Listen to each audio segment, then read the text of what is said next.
Salut les amis et bienvenue dans cette nouvelle vidéo. Avant de commencer celle d'aujourd'hui, j'aimerais te poser une question.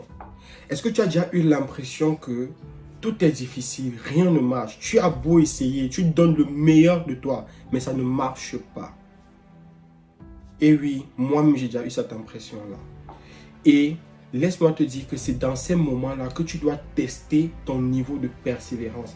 C'est dans ces moments que tu dois voir si tu es capable d'être résilient, de te relever et de booster. Alors dans la vidéo d'aujourd'hui, je vais partager avec toi une histoire ou deux dans laquelle tu vas comprendre pourquoi c'est important d'être persévérant et tu vas comprendre que peut-être que la situation que tu traverses aujourd'hui, c'est une situation légère par rapport aux autres. Parce que la chose qu'on oublie, c'est qu'on a l'impression que parfois on vit des trucs tellement difficiles, mais c'est souvent bien de se comparer à la situation de d'autres personnes pour voir si ce qu'on vit, quelqu'un l'a déjà surmonté ou bien quelqu'un vit quelque chose de plus difficile que ce qu'on vit actuellement. Alors, si c'est la première fois que tu me découvres, je te dis bienvenue sur ma chaîne YouTube Biomotivation. Ici, je parle de motivation, de développement personnel, ce qui te permettra à toi et à moi, bien sûr, de se développer et d'atteindre nos objectifs et de réussir tous ensemble. Alors, n'hésite pas à t'abonner, à liker et à partager la vidéo avec tes amis si tu es intéressé.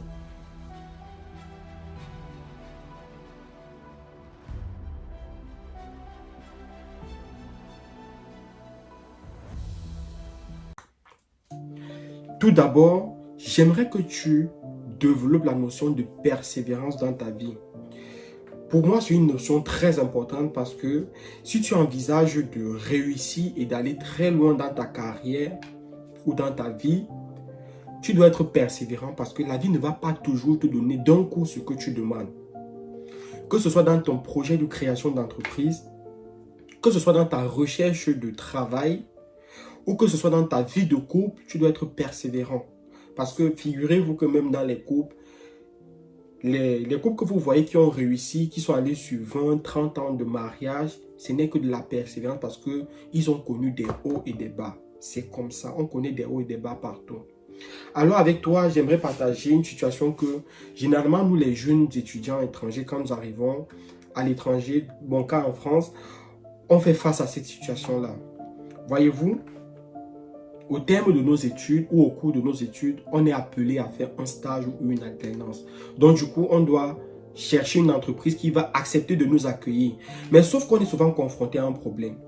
Généralement, les expériences que nous avons faites à l'étranger, chez nous, en Afrique, ne sont pas très prises en considération. Du coup, on a du mal à convaincre les recruteurs et on fait face à beaucoup de refus. Quand je vous parle de refus, ce n'est pas 10 refus, pas 20. C'est parfois 100, voire 150 refus. Et à un moment donné, si vous n'êtes pas persévérant, vous pouvez lâcher prise et vous dire que vous n'y arriverez pas. Mais avant de lâcher prise, regarde toujours autour de toi. Est-ce qu'il y a des gens comme toi qui sont arrivés dans ta situation ou moins que ta situation et qui ont réussi? Et si tu trouves ce ne serait-ce qu'une seule personne, ne laisse pas tomber. Alors, nous tous, on a vécu ça à un moment donné, c'est vrai. C'est juste pour vous montrer à quel niveau c'est important d'être persévérant. Imaginez-vous, vous faites face à 10 refus. Les 10 premiers refus sont souvent amusants parce que vous avez encore le moral. 20, 30. Et s'il vous plaît, vous passez des entretiens, vous vous préparez à chaque entretien. Il faut faire des recherches sur l'entreprise, il faut fouiller, creuser, creuser. Je peux vous assurer que ce n'est pas quelque chose de facile. Au bout du 25e ou du 30e refus, vous pouvez péter un câble. Vous pouvez vous dire que la vie ne vaut pas la peine d'être vécue. Mais c'est faux. Ressourcez-vous à nouveau. Soyez persévérants. Les bonnes choses tardent toujours à venir. Mais les bonnes choses arrivent toujours à temps. Alors, dans la vidéo d'aujourd'hui, j'ai voulu te montrer en quoi est-ce que c'est nécessaire d'être persévérant, en quoi est-ce que c'est nécessaire de ne jamais abandonner si tu veux arriver où tu veux vraiment.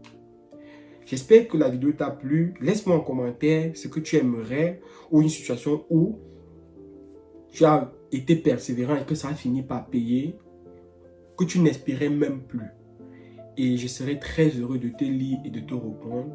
N'oublie pas, abonne-toi et partage avec tes amis. Car sur cette chaîne, je parle de motivation et de développement personnel. Et tous ensemble, on va réussir. Merci et à la prochaine dans une nouvelle vidéo.